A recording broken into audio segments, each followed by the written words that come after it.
दर्शकों का स्वागत है, देशवासियों का स्वागत है, भारतवासियों का स्वागत है। दर्शकों, आज चुनाव का दिन है। 5 राज्यों में चुनाव हुआ और हर तरफ बीजेपी या अन्य पार्टियों की चर्चा कुचर्चा पे टीवी पर आ गई। राजनीतिक रिजल्ट की वजह से तो एक तरीके से कोरोना खबरें थम गई और राजनीतिक खबरें आगे पहल पर रही। खैर, वापस कोरोना पर आते हैं। दिल्ली में कोरोना की स्थिति अभी भी गंभीर है। हम सब दिल्ली वाले पत्रकार, गैर पत्रकार नागरिक इससे वाकई चिंतित और दुखी हैं। आज हम मौजूद हैं श्री हारून जी के पास। हारून जी भारतीय जनता पार्टी के दिल्ली प्रदेश अल्पसंख्यक मोर्चा के दिल्ली प्रदेश अध्यक्ष हैं। बहुत वजूद वाले और रसूख वाले नेता हैं और बड़ा लंबा समय इन्होंने भारतीय जनता पार्टी को और दिल्ली की जनता की सेवा को दिया। पहले हम इन्हीं के विषय पूछते हैं। अरुण साहब, चैनल में आपका बहुत बहुत स्वागत है। सबसे पहले दर्शकों को अपने बारे में बताइए, थोड़ा अपना परिचय दीजिए। मेरा नाम मोहम्मद हारून है जी। मैं यहाँ मीर विहार में जी 95 से यहाँ रह रहा हूँ जी। और 1998 से मैं जी बीजेपी से वाबस्ता हूँ जी। और बीजेपी के माइनॉरिटी मोर्चे के ज़िला और प्रदेश के बहुत सारे अहम पदों पर मैंने काम किया है जी। वो काम करते करते आज मैं दिल्ली प्रदेश के माइनॉरिटी मोर्चे के सदर की जिम्मेदारी मेरे पास है जी। उसके लिए मैं माइनॉरिटी के बीच में जी पार्टी का और सोशल काम दोनों कर रहा हूँ। जी जी, बहुत अच्छी बात बताई। अच्छा, हमारा प्रोग्राम सभी समाज, सभी धर्म, सभी जाति वर्ग के लोग देख रहे हैं, पर फिर मैं खुद भी उत्सुक हूं जानने को, अल्पसंख्यक मोर्चा अल्पसंख्यकों के लिए भाजपा का अल्पसंख्यक मोर्चा क्या कदम उठाता, क्या कार्य क्या करता? पहली बात तो ये है, आता है क्या काम करता, वकील सेल समझ में आता है, ये वाला सेल क्या करता है? माइनॉरिटी मोर्चा सभी पार्टियों में है, तो भारतीय जनता पार्टी में भी है जी। असल तो राजनीति में हर पार्टी अपनी तरफ कार्यकर्ताओं को पार्टी में सबको जोड़ने का काम करती है। जी जी। जैसा कि आपने सुना होगा, प्रधानमंत्री जी का एक नारा है, सबका साथ सबका विकास। जी जी। तो सबका साथ लेने में जी एक माइनॉरिटी भी पार्टी का हिस्सा है। जी जी। जो लोग पार्टी के पदाधिकारी हैं जी, वो मंडल में हो, डिस्ट्रिक्ट में हो, प्रदेश में हो, पार्टी के साथ या नेशनल में हो, जी, पार्टी के साथ जो लगे हैं वो पार्टी के साथ खड़े हैं और पार्टी जो काम देती है वो दिल से काम को करते भी हैं। जी जी। तो पार्टी जो सेवा का काम देती है, जी जैसा कि अब कोरोना चल रहा है, इसमें भी सेवा का काम है, इससे पहले भी, जी। तो पार्टी का भी काम करते हैं और जी। सामाजिक काम भी पार्टी के कार्यकर्ता करते रहते हैं। यूसुफ साहब, बहुत अच्छा जवाब दिया। अब हम जरा पलट के वापस मीर विहार क्षेत्र में आ रहे हैं। कोरोना का हाहाकार दिल्ली भर में फैला हुआ है, यहाँ क्या स्थिति आप महसूस करते हैं बतौर नागरिक? बतौर नागरिक के हमारे इस इलाके में तो जैसे खबरें सुन रहे हैं दिल्ली शहर की, जी और हॉस्पिटलों के जो हालात हैं, जी ऑक्सीजन की कमी जी आमतौर से गूंज रही है चारों तरफ। जी। हमारे इस इलाके में फिर भी जी बनिस्बत शहर की खबरों के जी कुछ अमन है, जी चैन सुकून है। जी। कोरोना के बहुत ज़्यादा केस यहाँ नहीं हैं। नहीं है। यहाँ कुछ मौतें वाक़ई हुई हैं, जी। वो भी अपनी किसी न किसी बीमारी के कारण। अच्छा अच्छा, मतलब शुगर था, किसी को शुगर था, बीपी था, अस्थमा था, या हार्ट की अटैक प्रॉब्लम वगैरह थी, था, जी। बीपी की थी। उन लोगों की खबरें मिली हैं जिसमें बहुत सारे में हम भी शरीक रहे हैं। अच्छा अच्छा। बाकी कोरोना के मरीज़ हमारे इलाके में कोई सुनने को नहीं मिला। इक्का दुक्का कोई हुआ हो, यहाँ से बाहर जी। लोग चले गए हो और वहाँ उसके कुछ साथ घटना घटी हो, तो मालूमात में नहीं है। मीर विहार से सटा हुआ मीर विहार वासियों के लिए एक नजदीकी कब्रिस्तान है, तो मुझे ये भी नहीं पता कि वो दिल्ली सरकार ने अलॉट करा है कोरोना पेशेंटों को या नहीं। वहाँ कोरोना पेशेंटों की डेड बॉडी आने की खबरें हैं। हमारे इस इलाके का कराड़ी विधानसभा और मीर विहार, भाग्य विहार, आसपास के जितने इलाके हैं, तो इंदिरा इनकलेव में जो कब्रिस्तान है, वहाँ यहाँ से मैयतें वहाँ जाती हैं जी। लेकिन वहाँ कोरोना का जो प्रोटोकॉल है जी। उस प्रोटोकॉल की जो भी मैयतें हैं वो ये तो दिल्ली गेट जाती हैं, या मंगोलपुरी बुद्ध विहार वाले जो कब्रिस्तान है वहाँ जाती हैं। यहाँ जो अपने आप से जो मौत हो जाती है बीमारी में, वो यहाँ दफन होती हैं। अच्छा, और यहाँ के मैंने सुना कब्रिस्तान के जो मेन प्रधान जी या सदर जी या ट्रस्टी साहब हैं, उनका भी इंतकाल हुआ, वो किसी और बीमारी की वजह से? नहीं, उनको तो जैसा मेरी मालूमात के हिसाब से वो पॉजिटिव थे। अच्छा, बीमारी भी थी उनको लेकिन पॉजिटिव हो गए, इसलिए उनको इस कब्रिस्तान के बजाय मंगोलपुरी के कब्रिस्तान में उनकी तदफीन हुई है। मुझे बड़ा दुख हुआ ये सुन के ही, बहुत ज़्यादा बुरा लगा। आपके अल्पसंख्यक मोर्चा के बहुत सारे अल्पसंख्यक बंधु आपको देख रहे हैं, क्या कहना चाहेंगे आप टीके के बारे में या बचाव के बारे में अपने मुस्लिम बंधुओं से?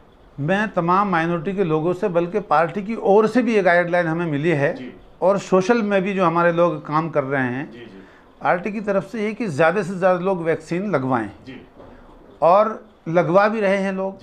हमने भी अपनी डिस्ट्रिक्ट अपनी जानकारी में जो मुस्लिम समाज के लोग हैं उनमें से अधिकतम ने लगवाई है वैक्सीन? काफ़ी हद तक लगवाई है।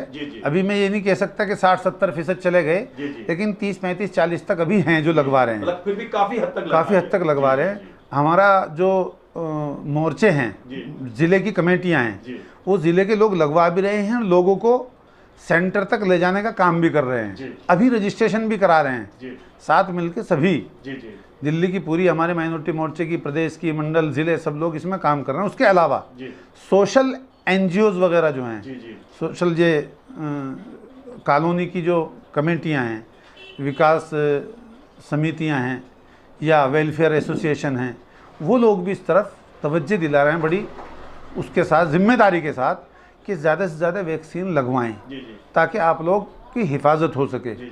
और हिफाजत, सेहत और सलामती की दुआ हम भी कर रहे हैं और ज़रूरत भी है सबकी। हारून साहब, डॉक्टर मैं भी नहीं हूँ, डॉक्टर आप भी नहीं है, लेकिन ये वैक्सीन लगने से आपको लगता है कि काफ़ी हद तक सिर्फ अल्पसंख्यकों को, क्योंकि सभी को काफ़ी हद तक सुरक्षा, सभी इंसानों को, मैं बात मुस्लिमों की नहीं कर रहा, सभी इंसानों को वैक्सीन के बाद जो डॉक्टरों ने कहा है कि 80% तक वो इम्यूनिटी बढ़ जाती है उसकी, और वो 80% तक सुरक्षित हो जाता है।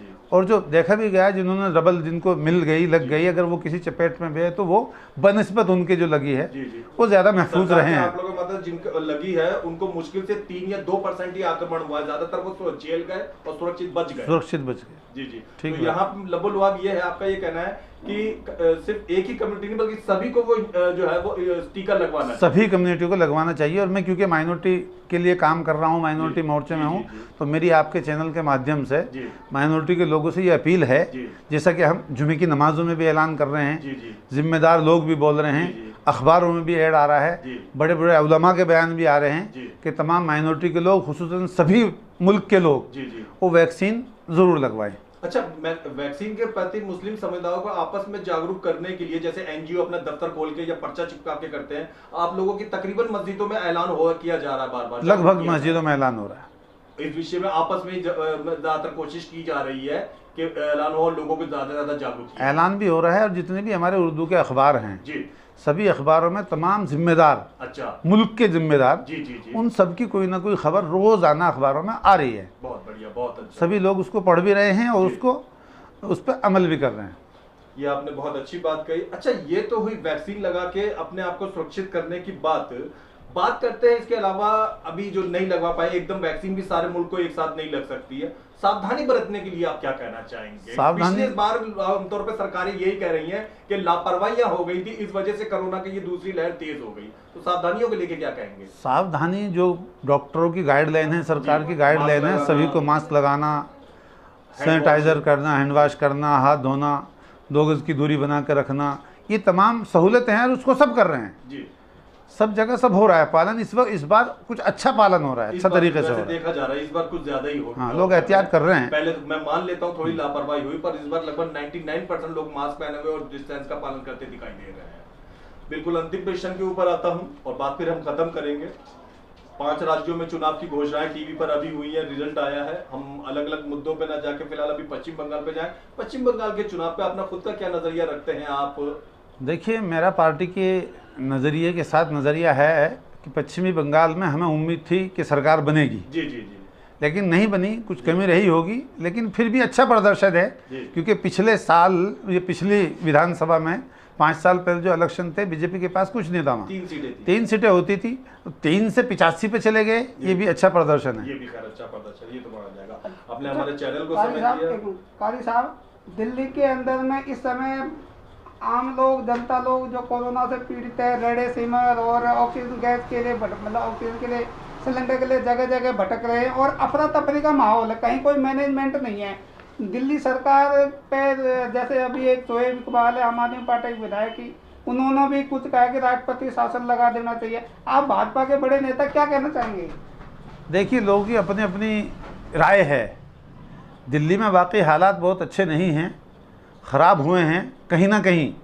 दिल्ली सरकार की ये नाकामी तो रही है, लेकिन ऐसे समय में हमें किसी को इल्ज़ाम देने की ज़रूरत नहीं है, बल्कि सबको साथ मिलके जहाँ जो कर सकता हो वो काम करे। किसी को ऑक्सीजन दिला सकता है, एडमिट करा सकता है, कुछ और मदद कर सकता है, हम सब लोगों को मिल करके अब तो ये काम करने की ज़रूरत है, न कि किसी के ऊपर इल्ज़ाम तराशी की ज़रूरत। नहीं, ये तो आपने अच्छी बात रखी, अपने विचार रखे, और ये बात इस समय हमें ये रखना भी चाहिए। लेकिन एक उसी पार्टी के विधायक इस तरह का ऑब्जेक्शन लगाए या राष्ट्रपति शासन की मांग करे, नहीं, वो कहीं ना कहीं दिल दुखी होगा उनका, वो भी एक इंसान है। इंसान जब दुखी दिल से चीज़ों को नज़दीक से देखता है तो बोलता है वो, इसलिए उन्होंने कहा। उनका ज़ाती बयान हो सकता है ये, लेकिन मेरा तो मानना यही है कि सब लोगों को आज मदद की ज़रूरत है जी, उसमें सबको मिलकर मदद करनी चाहिए। सबको इस बार राजनीतिक या पार्टीबाजी ना होकर इंसान सब एक दूसरे इंसान की मदद काम हो पाएगा। मैं बोलूं आप भाजपा, आप कांग्रेस, आप सपा, आप आम आदमी, तो आरोप लगाते रहेंगे और ये चीज काबू में नहीं आ पाएगी। बिल्कुल। आपने चैनल को समय दिया, इसके लिए बहुत बहुत धन्यवाद।